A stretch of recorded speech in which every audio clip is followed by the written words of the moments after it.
देश विदेश की लोक कथाएं। कर्नाटक की लोक कथा दान भावना। वाचक स्वर अदिति शाह। श्रीनिवास नाम का एक बालक अपनी दादी के साथ एक नए गांव में रहने आया। वे दोनों गांव के साहूकार के पास पहुंचे। साहूकार अपनी तोंद फुलाए कुर्सी पर बैठा था। दादी और पोते ने साहूकार को प्रणाम किया। दादी ने उससे कहा, मालिक, हम दूसरे गांव से आए हैं, अब यहीं रहना चाहते हैं। आप हमें सिर छिपाने की जगह दे दें, बदले में हम आपके घर के काम कर देंगे। साहूकार ने मन में सोचा, बिना दाम के 2 मजदूर मिल रहे हैं, इन्हें क्यों छोड़ा जाए। वह मान गया। उसने घर के पीछे उन्हें रहने की जगह दे दी। दादी ने पूछा, साहूकार जी, इसका किराया क्या लगेगा। साहूकार ने झट से बताया, मेरे घर में 4 भैंसे, 3 बैल और 4 गायें हैं। उन सबको चराना होगा। उनके गोबर को पाथ कर उपले बनाने होंगे और उपले बेचकर उनके पैसे मुझे देने होंगे। वही उसका किराया होगा। दादी और पोते ने साहूकार की शर्त मान ली। उसी दिन से दादी तो साहूकार के घर का काम करने लगी और पोते ने गांव में ही कोई काम ढूंढ लिया। उनका जीवन चलने लगा। एक दिन की बात है, साहूकार के दरवाजे पर फटे हाल एक भिखारी आ गया।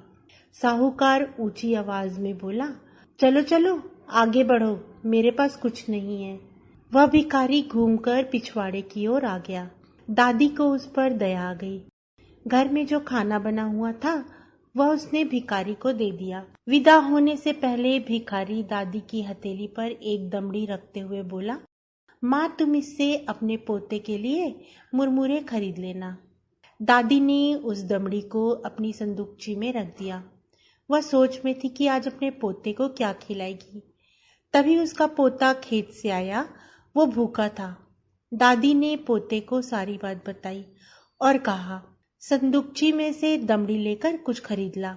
जैसे ही पोते ने संदूकची खोली, सोने की चमक से सारी झोपड़ी जगमगा उठी। उन्होंने सोना बेचकर सुंदर मकान बनाया, जमीन खरीदी, बैल खरीदे और बड़े किसान बन गए। उनकी समृद्धि देखकर सेठ ने सोचा, काश मैंने उस भिखारी को भगाया न होता।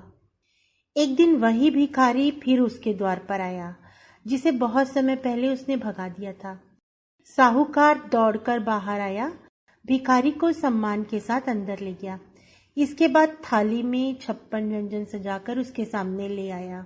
मुस्कुराते हुए भिखारी ने छक कर भोजन किया। जाते हुए वह साहूकार को भी एक दमड़ी दे गया। दमड़ी हाथ में आते ही साहूकार की खुशी का ठिकाना न रहा। उसने दमड़ी को बड़े जतन से अपनी तिजोरी में रखकर ताला लगा दिया। उस रात उसे नींद नहीं आई। वह बार बार तिजोरी के पास आता और फिर बिस्तर पर लेट जाता। इस तरह पूरी रात घूमते हुए बीती। पौ फटते ही साहूकार तिजोरी खोलने आया। सोना मिलने की खुशी में उसने अपनी आंखें बंद कर ली थी। वह सोच रहा था कि उसकी पूरी तिजोरी जगमग कर रही होगी, लेकिन यह क्या हुआ, तो बिल्कुल उल्टा।